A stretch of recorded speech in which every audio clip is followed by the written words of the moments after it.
What's up, friends? Welcome back to Know How Right Now.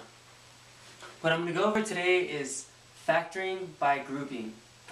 So here's a polynomial to power 2, and what we're going to do is we're going to learn how to factor by grouping. Now, if this is if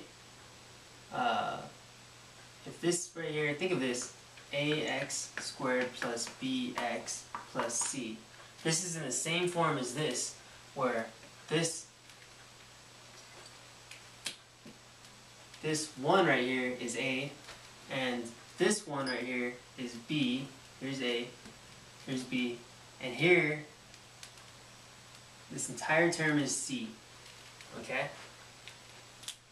You need to know this because when I do my little table here,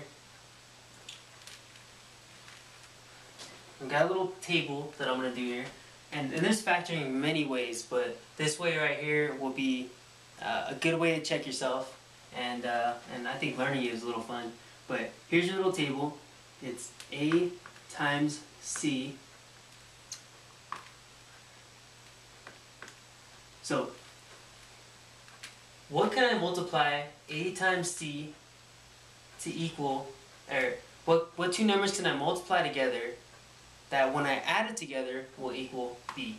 So first of all, what's a times c? Well, if this is a, if a is 1 and c is negative 12, well, 1 times negative 12 is negative 12.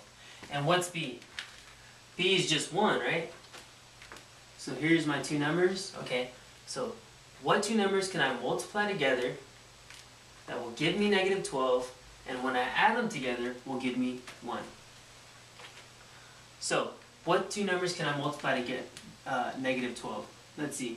Well, I can multiply 1 times negative 12, and that will give me negative 12. I can multiply 3 times negative 4, that will give me negative 12, or negative 4 times 3, which will give me negative 12. Now, but when I add them together, it needs to give me 1, right? So if I take 1 plus negative 12, well, 1 plus negative 12 is negative 11, right? So that's a no-go. What about 3 times negative 4? Well, let's see. 3 plus negative 4 is equal to negative 1, so not quite. We're almost there, but not quite. Well, this next one is negative 4 plus 3. Oh, so I messed up on this one, right? Alright, so this is actually 4 times negative 3. So 4 plus negative 3 is just 4 minus 3, which is equal to 1. Now, what does this say? This says that this number times this number is equal to my negative 12, and when I take those same two numbers and I add them together, or in this case, subtract, then I get b, which is 1. Okay, so good. That's good. So now I'm going to take this original polynomial expression and I'm going to rewrite it. This one always stays the same, x squared. But what I'm going to do is I'm going to rewrite this whole b term with using these numbers. So what did I get? I got positive 4, so plus 4x, and then I got negative 3. Negative 3x minus 12. Now, would you agree with me if I said that this right here is equal to this? Well, it does, right? Because 4x minus 3x is just equal to 1x. So all I'm doing is I'm manipulating this expression and getting it ready to factor by grouping. So now, I've got this expression here, this equivalent expression, and what I'm going to do is I'm going to say, okay, let's turn this into a group right here, and this into a group. Now, the first group here, I'm going to, first of all, what's common in the two? What's common in x squared plus 4x?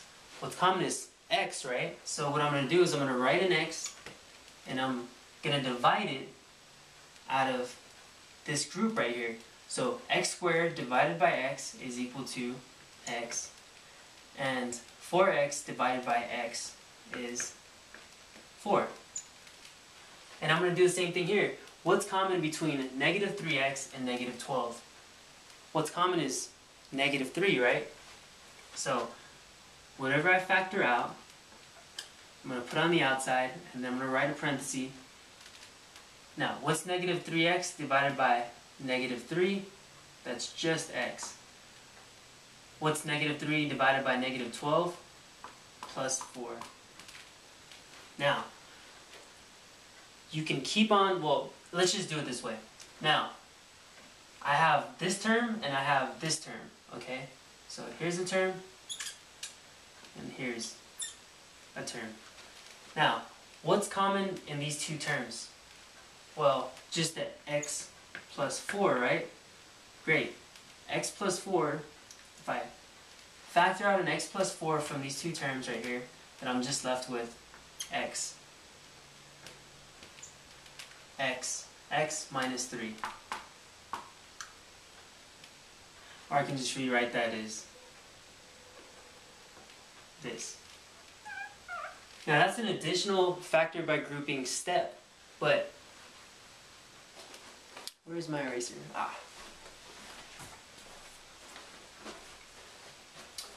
But notice, once we get to this point right here, where you have this term times x and this term times some constant, then you can see that here's these two right here, and so you can write these two as just 1, just a quick little shortcut. Oops, x plus 4, right? And then whatever's left over, you're going to put in parentheses, x minus 3.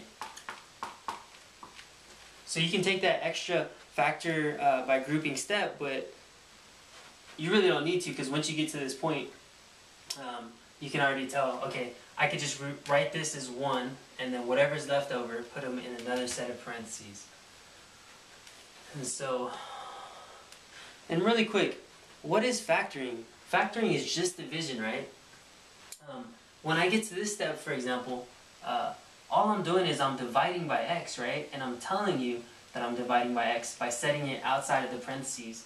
So if I'm dividing by x, then it's just x squared divided by x, which is equal to x, plus, and then we have 4x divided by x, which is just equal to 4. That's all factoring is. It's just division, and that's it.